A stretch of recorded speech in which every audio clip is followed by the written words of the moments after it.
ചില പേഷ്യൻസിൻ്റെ അടുത്ത് ഓപ്പറേഷന് മുന്നേ ഭക്ഷണവും വെള്ളവും കഴിക്കരുത് നമ്മൾ എത്ര പറഞ്ഞാലും അവർ ചോദിച്ചുകൊണ്ടേയിരിക്കും. പക്ഷെ അത് കുറ്റം പറയാൻ പറ്റില്ല. വിശപ്പ് അത് എനിക്കായാലും നിങ്ങൾക്കായാലും എല്ലാവർക്കും ഉള്ളതാണല്ലോ.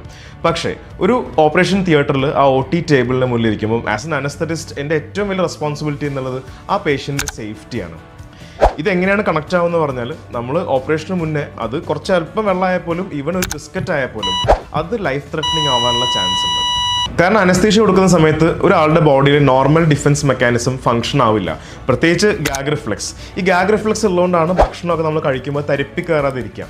അപ്പം എന്താ ഉണ്ടാവുക വെച്ചാൽ അനസ്തീഷ്യ കൊടുത്തു കഴിഞ്ഞാൽ വയറ്റിൽ ഫുഡ് ഉണ്ടെങ്കിൽ അത് ഈവൻ ഒരു ബിസ്ക്കറ്റ് ആയാൽ പോലും അത് വയറ്റിൽ ആസിഡിനായിട്ട് മിക്സ് ആയിട്ട് നമ്മുടെ അന്നനാളത്തിലൂടെ മുകളിലേക്ക് വരാം. മുകളിലേക്ക് വന്നു കഴിഞ്ഞ് തൊണ്ടയിൽ എത്തിക്കഴിഞ്ഞാൽ അത് ലങ്സിലേക്ക് പോവാം. ലങ്സിൽ എത്തിക്കഴിഞ്ഞാൽ ഉണ്ടാകുന്ന കോംപ്ലിക്കേഷൻസ് അത് ഭയങ്കര സിവിയർ ആയിരിക്കും. പെർട്ടിക്കുലർലി ആസ്പിറേഷൻ ന്യൂമോണിയ പോലെയുള്ള കോംപ്ലിക്കേഷൻസ്. അങ്ങനത്തെ കോംപ്ലിക്കേഷൻസ് വന്നാൽ ശരീരത്തിലെ ഓക്സിജൻ്റെ അളവ് കുറയും, കാർഡിയക് അറസ്റ്റ് പോലും ഉണ്ടാവും, ഡെത്ത് പോലും സംഭവിക്കാൻ അത് മതി.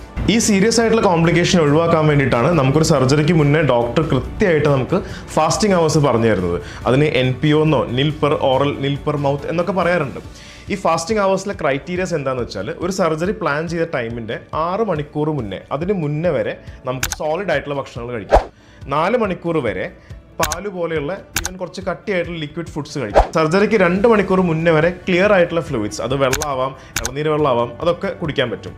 ഇനി എന്തെങ്കിലും അബദ്ധവശാൽ ഇപ്പോൾ വിശന്നിട്ടാവാം, അല്ലെങ്കിൽ ഭയങ്കരമായിട്ട് കുട്ടി കരഞ്ഞുകൊണ്ടിരിക്കും, പാരൻസ് കൊടുക്കാം, അങ്ങനെയൊക്കെ എന്തെങ്കിലും സിറ്റുവേഷൻസ് നമ്മൾ അറിയാതെ ഫുഡോ വെള്ളമോ കഴിച്ചു പോയാൽ അത് ഒരിക്കലും മറച്ചു വെക്കരുത്. അത് ആ ടൈമിൽ നഴ്സസിനോടോ ഡോക്ടേഴ്സിനോടോ കറക്റ്റായിട്ട് പറയണം. കാരണം നമ്മളെ സംബന്ധിച്ച് ഒരു പേഷ്യൻ്റെ സേഫ്റ്റിയാണ് ഏറ്റവും ഇമ്പോർട്ടൻറ്റ്.